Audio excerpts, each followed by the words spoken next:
mu bantu ubu hari abantu bishyizemo ba nyirarume bishyizemo ba nyina wabo ngo barakize ngo barabibagirwa ngo kanaka naramusengeye ngo none ngo arasubijwe aranyibagiwe. Patri reka tubabwire amasengesho agufasha kubera amaso ibyo uzageraho. Yego. Kandi amasengesho arinda ibyo wagezeho.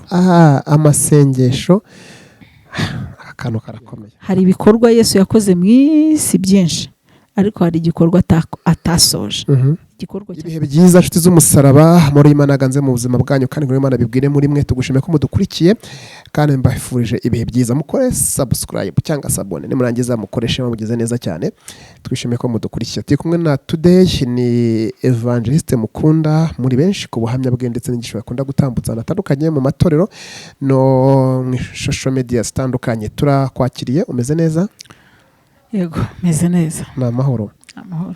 Uri karume cyane oya ntabwo ndi karume sinzi ukuntu biba bimeze kugira ngo uzaseke mbone wasetse uri mwivuga butumwa cyangwa enda hanze ya kamera hanze yivuga butumwa wari ukuntu usabana twebwe tubana naye kenshi ariko iyo ufite mikoro ukuntu buri serieze cyane subiza gutera uzi kwita utera umuntu ubwoba ntabwo nteye ubwoba ariko ujye ubwira abantu basi ko nsabana urasabana cyane ushobora gutinya umuntu wenda ibi bintu tuvuga biturusha imbaraga Patrick biturusha imbaraga niyo mpamvu uko bivuga nakuzanamo imiseko myinshi nakuzanamo yakunda kubije bavuga ngo Yesu yifitiye ibirungo n'agakene kandi amusiga ibirungo Yesu yifitiye ibirungo nagakene kandi amusiga ibirungo ngo yumvikane hegera umuntu aza kubwiriza ugasanga mu kubwiriza ari gusetsa abantu gusa sinzi niba ugikiwe ariko nanjye njyanyuzamo akantu ko kubasetsa da ariko Yesu cyane ariko uyu munsi nabwo ukazane amakuru yo mu rugo mutwara ameze ate? Imana mutware ni muzima nanjye ndi muzima. Urugo urabona ari amahoro? Ni amahoro pe. Yego. Imana ishimwe cyane. Reka dusenge senga numara gusenga tuganire ku ngingo tuzize kuganiraho. Turagushimiye Mana ya Abrahamu, Mana ya Isaka, Mana ya Isirayeli, Imana ishobora byose. Wabwiye Mose uramubwira ngo ni Imana ishobora byose, natwe rero turakwizera ko uri Imana ishobora byose. Hanyuma tuje muri iki kiganiro kugira ngo mwami ubutumwa bwiza bugere ku bantu benshi, kuko Bibiliya iravuga ngo ubutumwa bwiza nibumara kugera ku isi yose abantu bagakizwa nibwo imperuka izahera ko ize. Icyama ukaduha kuzirikana ko hari igihe kizagera ukaza gutwara itorero, kandi numara gutwara itorero nta kindi kintu kizaba gisigaye mu isi ucungana nacyo, kuko impamvu duha amahoro, impamvu duha umutekano nuko itorero ryawe rikiri mu isi. Hanyuma rero turasenze ngo iki kiganiro kiza kugirira umumaro abantu bose bacyumva, kandi imbaraga z'ijuru ziherekeza kino kiganiro, umwuka wera kizemo abantu bose bafashwe, abantu bose bunguka ubwenge n'ubumenyi ndetse n'ubuhanga binyuze muri twebwe. Udukoreremo kandi udukoreshe, tubigusabye twizeye mu izina rya Yesu, amen.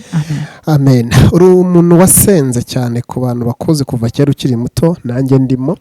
Abantu bakuzi kera mu majyepfo n'ahandi wagiye ukunda kunyura, uri umuntu ukunda gusenga cyane. Watangiye uvuga butumwa ukiri muto, ndabyibuka mu kiganiro twakoze wagiye ubivugaho, ariko kandi turanabizi. Ndagira ngo tuganire ku gusenga. Iyo tuvuze gusenga, turaza gukora ku nguni zose ku bintu byinshi. Turibaza gusenga bimara iki umuntu usenga, wasenze nirihe tandukaniro umuntu udasenga, ese umukristo yagombye kuba asenga, ubundi kukimara dusaba ngo dusenge. Rero nashobora kwibaza muri rusange. Reka duhere kuri iki, gusenga ni iki? Patrick, rero iyi sije ndende cyane. Ndende, kandi iyo umuntu ayinyujijemo abancokoje. Tuzayigarukaho kenshi. Kuko gusenga ni ikintu kigari. Ni ibintu bikorwa mu minota, ni ibintu bikorwa mu masegonda, ni ibintu bikorwa mu kanya gato, ariko bigira umusaruro muremure cyane. Yego. Ego. Amasengesho ni ikintu kigari cyane. Njyewe sinayavugaho ngo nyarangize, sinayavugaho ngo mbega uburancokoje kuba tugiye mu masengesho. Yego. No kugira ngo hari abantu bakubwira ati ngenda buze umwanya wo gusenga. yego ati ngiye gusenga byananiye, ugasanga afite n'abantu bamusengera cyangwa kumva ko bidashoboka bitewe n'akazi akora, niba niyo ngo gusenga ni iki? Umuntu ashobora kutekereza gusenga ni ukujya ahantu, cyangwa gusenga ni ubuzima. Gusenga ni ubuzima, icyo ni kimwe. Yego. Kuko hari umuririmbyi waririmbye indirimbo y'105, yaririmbye mu gitero cya kabiri aravuga ngo nyura mu misozi, nyura mu mataba, aho hose harushya umutima. Noneho inzira Imana imwe yadusigarije, imwe gusa. Yego. Ntabwo ari iy'ubucuruzi, ntabwo ari iyo gusubizwa. Inzira Imana yadusigarije tubonaniramo n'Imana, tuvuganiramo n'Imana, dusabaniramo n'Imana, ni inzira y'amasengesho. Yego. Niyo yonyine isigaye. Kuko mu misozi ubwo Imana ibonekera mu masengesho. ishobora no kubonekera mu bikorwa runaka, muri business yawe, ariko inzira yo gusabana n'Imana yego iza mu masengesho. Waravuze ngo mu misozi no mu mataba. Yego. Hari igihe umuntu aba atarashaka akavuga Mana we ndashaka ko munsengera nkava kuri uyu musozi w'ubusiribateri. So hataba ari umukobwa cyangwa aba ari umusore. Sinzi impamvu ibyo ari byo ko ndimo gutanga urugero kenshi, niba ari uko maze kuva mu cyiciro cy'ubusiribateri ntabwo rugo rushya urumva mo kumubwiza bw'urugo. Ariko kandi ni ibintu, ni urugendo nakoze numva rwari rurerure, nubwo hariho abandi ariko rwari rurerure bitewe n'ibintu nagiye mpuriramo nabyo. Nagenze ahantu henshi, navuga henshi kuri jyewe wenda hari abandushije, ariko kuri jyewe hari henshi nagiye mpuriramo n'ibintu byinshi bitandukanye. Rero sinjye warose nshaka, sinjye warose nubaka, kuko nahuye n'inzira zigoranye Patrick, zigoranye. Nkabona abantu beza n'ababi, nkabona ariko cyo nashakaga kuvuga ngo hari igihe umuntu asenga akavuga ngo Mana wambabariye ukankura kuri uyu musozi. Yego. Ukankura kuri uyu musozi. Noneho ukagenda uzi ko uvuye ku musozi ugiye kwinjira mu mataba. Ariko iyo umuntu yinjiye mu mataba agira ngo ibigeragezo birarangiye. Hari igihe winjira mu mataba ugahura n'ibintu bishya. Yego. Bishya utamenyereye, bikagutonda. Rero mu misozi hararushya no mu mataba hararushya. Inzira rero isigaye aho hombi ni inzira y'amasengesho. Yego. Ndakumva. Haleluya. Amen. Sinzi impamvu unzanya muri iki kiganiro.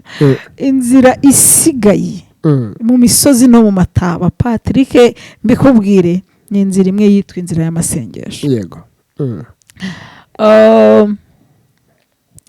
Yeremiya niwe njya nkunda gutangaho urugero.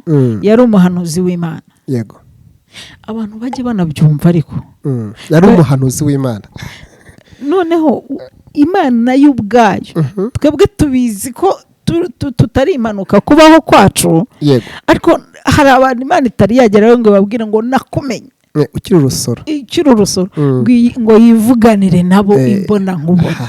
Ariko yasanze Yeremiya akiri mutoya, iramwibwirira ngo nakumenye ntarakurema mu nda ya nyoko, ngushyiriraho ko umuhanuzi uhanurira amahanga.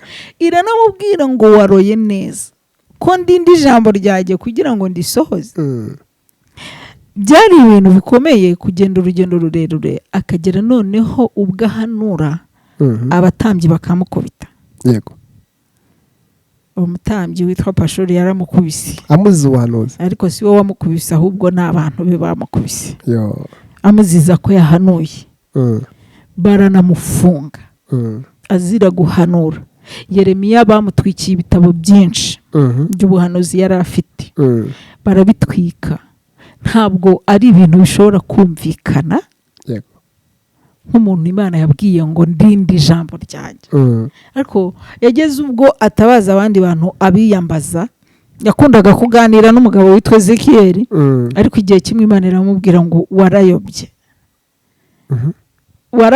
Hari abantu bazi ko ubu nshobora kwicara aha nkajya ngira ngo wenda gutabarwa kwanjye kuzava muri Patrick, ariko Imana ibwira Yeremiya iramubwira ngo warayobye, hindukira nkubwire, ni igihe ugira icyo nkora nka kirema narangiza nkagikomeza. Imana ishimwe. Ntabaza rero ndabutabara.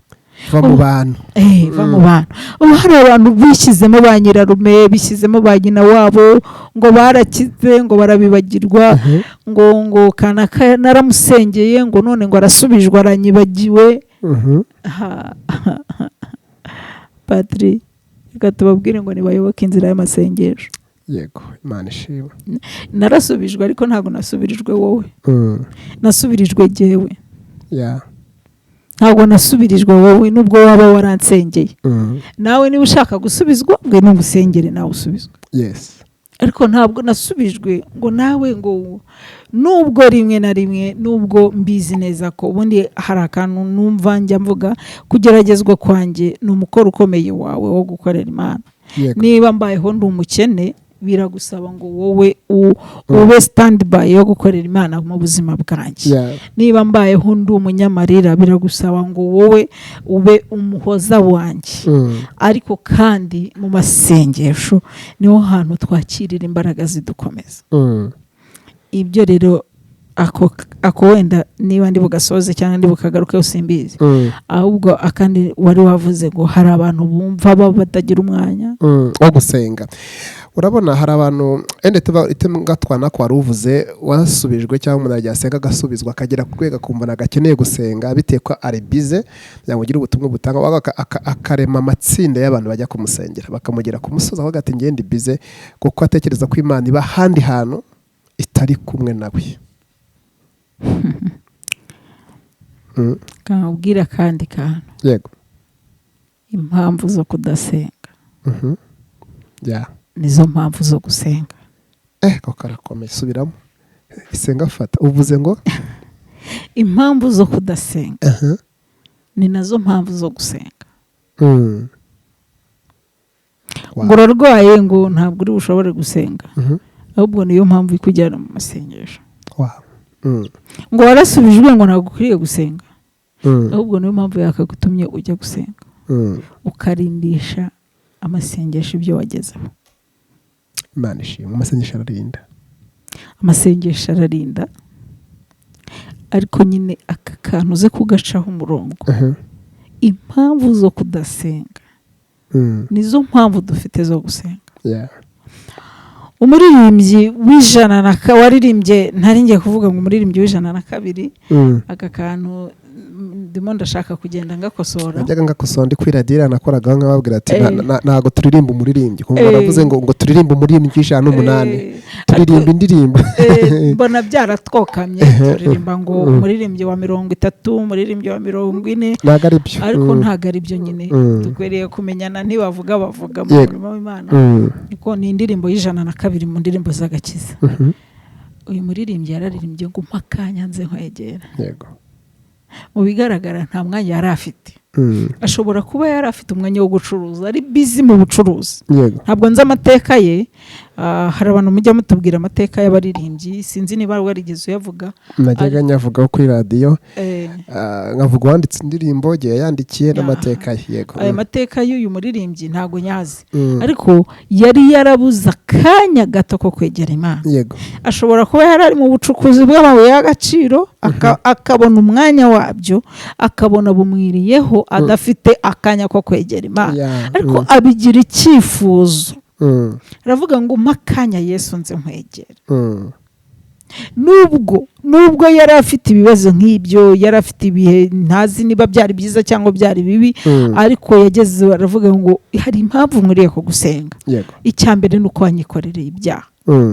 Mfite impamvu nyinshi zituma ngusenga. Hari iyindi mpamvu umwijima ukabije mu isi. Abantu rero basobanukirwa igituma basenga. Dusome ijambo ry'Imana muri Luka 22 hanyuma dusome n'umurongo waho turahera kuri 21. Luka 22 niba iki gikorwa Yesu yaragikoze. Yego. Twebwe dushingira kuki tutagikora. Soko niba Yesu yarabashije gusenga akarara amajoro arimo gusenga, akirwa mu butayu, atangira ivugabutumwa yagiye mu butayu amara iminsi 40. none se twebwe turi bande bo kuvuga ngo twarasubijwe ko Yesu yari Imana, ko yarashoboye byose? Turi bande bo kuvuga ngo ntabwo dukwiriye gusenga? Amasengesho arinda ibyo wagezeho. Amasengesho agufasha kubera amaso ibyo uzageraho. Nakora kumvise? Oya, ntabwo wumvishe, subiramo. Amasengesho agufasha kubera amaso ibyo uzageraho. Yego. Kandi amasengesho arinda ibyo wagezeho. Amasengesho akantu karakomeye batanseka. Hanyuma muri Luka 20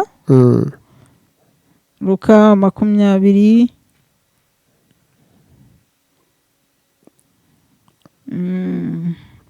20 na kangahe? Biratangaje ko wa Kristo nawe yaragiye gutangira ivugabutumwa nawe agasenga. Izuka ngo yamaze amajoro 40 n'iminsi 40.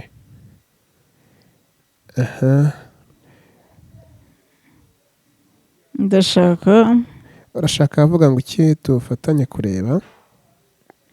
Ariko yakeye nibutse ko na Yesu yigishije abigishwa yo gusenga. Yego, yarabibigishije. Hanyuma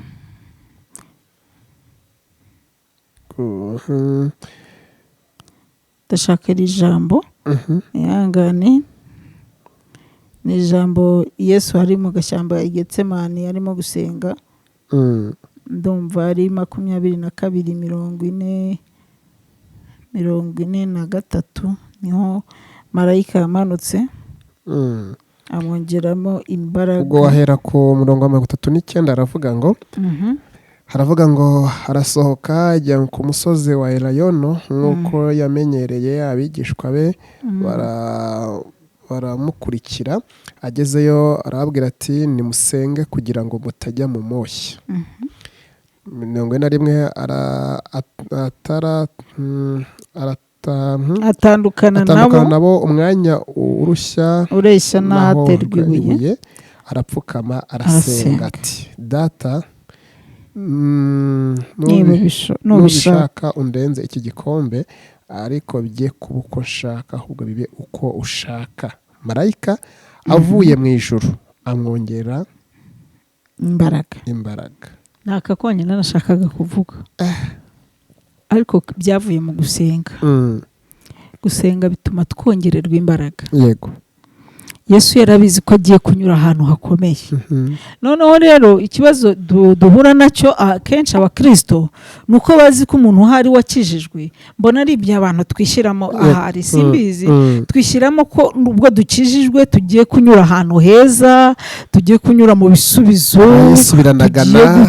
tugiye gutabarwa, tugiye kubaka amazu, tugiye kurira indege, mbega tukumva nibyo ngibyo. Ariko Yesu we yaravuze ngo umuntu wese ushaka kunkurikira abanze yikorera umusaraba wanjye. Ariko banze bitirwa n'inyigisho abantu wenda baba barigishijwe. Ari igihe umuntu aza mu gakiza mubwiye ko kwa Yesu binagana, akaza mbaza kubizaro no kuba binagana byo mujye n'umuntu abibwira abantu ko binagana. Kwa Yesu hari imigisha myinshi. Kwa Yesu hari yo guseka utasekaga. Kwa Yesu harimo gukunda abantu utajyaga ubakunda. Kwa Yesu harimo gukira ibikomere watewe n'imiryango cyangwa inshuti. Ubu iyo mba ntaba kwa Yesu ngewe mba nariyahuye kera mba nariyahuye. Cyagiye tuziranye muri za 2009 mba nariyahuye. Muri za 2009 nariyahuye. Ariko hari umunezero Yesu atanga. Yego. Hari umunezero Yesu atanga. Kwa Yesu biranagana rero. Ariko Yesu nawe yaragiye kunywera ku gikombe. Igikombe kiremereye. Nawe kugera ku rwego acika imbaraga. Ntabwo izi imbaraga yazikuye kuri se wabo, ntabwo yagiye kwa Yosefu ngo bamwongere imbaraga cyangwa bamuhumurize, ahubwo yagiye gusenga ngo marayika aramubonekera amwongera imbaraga. Haleluya. Abantu nibajya gusenga Imana ibongera imbaraga zo guhangana n'ibihe turimo kwinjiramo cyangwa se urimo kwinjiramo ku giti cyawe. Njye nkunda kubwira abantu ngo igihugu nta ntambara gishoboye. Iki gihugu cy'u Rwanda nta ntambara irimo. Yego. ariko umuntu ntabura intambara ku giti cye ziri muri we. yego umuntu nta muntu na rimwe uzabaho mu buzima butagira intambara ntabaho. ushobora kutagira iyawe Patrick yego ukagira iy'inshuti yawe ikakuraza ijoro nkakubwira Patrick ndarwaye meze nabi ndi mu bitaro ukabona unsanze bina saa 3 z'ijoro. yego kubera iki? kubera ko wenda ni wowe inshuti yanjye iri hafi ntabwo mbizi, ariko mu masengesho niho marayika manukira akatwongeramo imbaraga. nta muntu ndabona wagiye kwa se wabo ngo marayika amanuka ajye kumwongera imbaraga. nta muntu ndabona wagiye kwa nyirasenge ngo ahurireyo na marayika ngo amwongere ibihe byiza ashwe. ariko mu masengesho marayika twongera imbaraga. muntu ukunda gusenga, nigeze kubwiriza ahantu hamwe nababwira ngo aya masengesho agera kure. yego aya masengesho aza ahantu ububiko bw'ibyishimo buri. yego aya masengesho aza ahantu ububiko bw'umunezero buri. aya masengesho aza ahantu ububiko bw'amahoro buherereye. muntu udukurikiye n'uzadukurikira, ndagira ngo nkwinginge uyoboke inzira y'amasengesho. kandi ikintu cyiza cy'Imana, ntabwo Imana ibara ngo wasenze iminota ingana gutya pfukama hasi uvuga ngo ndagushimiye Imana kuko ndiho n'imbaraga zo kongera kubaho. ibyo byonyine birahagije. Imana isobanukirwa byinshi uvuze. ikindi umwuka wera adusabira kurushaho. hari ibikorwa Yesu yakoze mu isi byinshi, ariko hari igikorwa atasoje, igikorwa cy'amasengesho. yakomeje kudusengera. n'ubu arasenga ari imbere y'Imana Data. haleluya. Imana ishimwe. haleluya. Imana ishimwe. haleluya. Imana ishimwe cyane. Imana ishimwe. ari imbere y'Imana Data nk'umutambyi mu buryo bwa Melikisedeki, arimo adusabira, arimo adusengera. umuririmbyi waririmbye indirimbo ya 96 mu Gakiza yaravuze ngo Yesu ni wowe uhora udusabira imbere y'Imana Data ihoraho. uhora urinda twebwe ubushyo bwawe. rero niwe udusabira, niyo mpamvu tudasara, niyo mpamvu tudaseba buri kanya, niyo mpamvu tutirukanka. Yesu aradusabira. Imana ishimwe. Imana ibahe umugisha. amasengesho ni ikintu cyagutse cyane. reka twohereze abantu mu masengesho rero cyane. barajya gusenga basengera aho bari cyangwa baragira aho bajya. ndagira ngo dusoreze aho dusobanurire kuki abantu bagira aho bajya, undi ukaba ari mu rugo, undi akaba ku rusengero, kuki umuntu atasengerewe gusa bikaba bihagije. oya, ahantu hose yemerewe gusenga. Yesu se uko atasengeye aho yabaga. yego. hari abantu ngo bazi ko twavangiwe ngo kubera ngo tujya mu misozi, mujya mu buvumo no mu mazi, mujya kwiyahura, ngo turajya kwiyahura. nemera ko ahantu hose Imana irahaba, ariko Yesu yaravuze ngo mushaka ukuntu mwaza mwenyine. yego. tukihererana. yego. niba hano muri uyu mujyi wa Kigali urusaku rw'inahangaha rundembeje, kubera iki ntajya igicumbi mu ishyamba nkicarayo nkavugana n'Imana? yego. nubwo akenshi abantu bavuga ngo kujya mu butayu, Yesu yagiyeyo yoherejwe n'umwuka w'Imana kugira ngo ahurireyo na Satani. twebwe rero ntabwo tugiye kubonana na Satani, tugiyeyo kubera ko tugiye gusenga. kandi nawe yagiye mu ishyamba ry'Getsemane gusenga. ikindi gihe azamuka umusozi ari kumwe na Petero na Yohana. ntabwo yagiye mu butayu agiye guhura na Satani. hari abantu batubureminga cyangwa bakabureminga abandi ngo ubundi ngo ko Yesu yajyanwe n'umwuka w'Imana mu butayu, ngo mwebwe mwajyanwe nande. bazasome neza inkuru za Yesu babone igihe yazamukanaga na Yohana na Petero na Yakobo yajyanwe n'umwuka w'Imana. yagiye gusenga, arapfukama arasenga kugera ku rwego ishusho y'irabagirana ihinduka ukundi. ubundi umuntu uri mu masengesho namwifuriza kudasenga ahushura, ahubwo asenga kugera ku rwego umutima wuhindutse ukundi. niba yagiye nta byishimo afite, senga wiyaranje uhave. amasengesho acuza umutima wawe, awuvugutiye kugeza igihe inkamba zikuviramo uhagurukaho utakimyoza, ahubwo urimo guseka. Imana ishimwe. haleluya. musengere rero, musengere Imana mushoboze gusenga. tugana ngo mujye mu masengesho. ibintu byose abantu bafite bacamo nta yindi nzira hari n'amasengesho. kandi cyo kigana kuba ucyumvishe nuhanga Imana nyine guhumuriza uvuga ati jya gusenga. niba nta kindi wakongeraho gito wahita usenga. njye nifuza ko abantu basenga, yego, bagasenga bakaba mu masengesho. nta masengesho y'umunyagara niko dukunda kuvuga. nta masengesho aba make imbere y'Imana, ariko icyama abantu bagasenga kugera ku rwego imitima yabo inezerewe, kugera ku rwego marayika aje akavuga ngo nkongeye imbaraga. Imana ibaha umugisha, murakoze cyane. Ndagira ngo dusenge Imana. Yego, reka dusenge. Uri Imana yo kwizerwa kandi uri Imana yo kwiringirwa, turagushimiye cyane kuko uduhaye aka kanya kugira ngo twongere tuganire ku ijambo cyangwa se ku magambo avuga gusenga.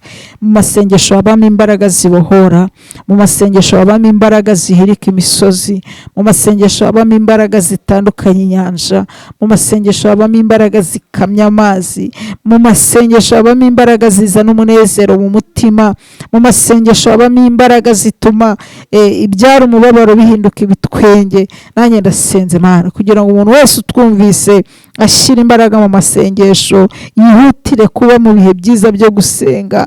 Hari abantu barwaye bavuga ngo ngewe ntabwo nemerewe gusenga, ariko ndabizi ko impamvu zo kudasenga arizo mpamvu zonyine zituma dusenga.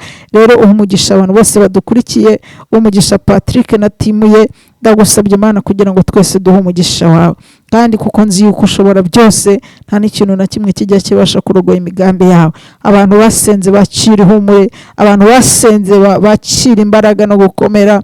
Marayika wongeremo imbaraga kandi amaboko akomeye y'Imana abe ku bantu bose bagutegereza. Tubisabye Imana Data mu izina rya Yesu, amen, amen, amen. Imana ishimwe cyane kandi Imana ihimbazwe. Gusenga ni ubuzima, gusenga ni imibereho, gusenga ni byose ku muntu usenga. Today arakoze cyane, Imana imuha umugisha. Umuntu yakubona uko ushaka, nimero za telefone cyangwa hano umuntu yakubona 078 456 8 7 Siramo rimwe 078 456 8 7. Urakoze. Bakuri WhatsApp wamwandikira, wabari hanze mushiraho guteranya 250 yemwe muvugisha. Kuri Facebook ugira Facebook? Ndayigira ariko sinya nyikoresha cyane. Urakoze cyane. Turagushimiye cyane, mwakoze kubana natwe. Imana ibahe umugisha, wasezera abadukurikiye. Bye bye. Umubwiriza TV, Imana ibahe umugisha mwese mwari mudukurikiye. Amen.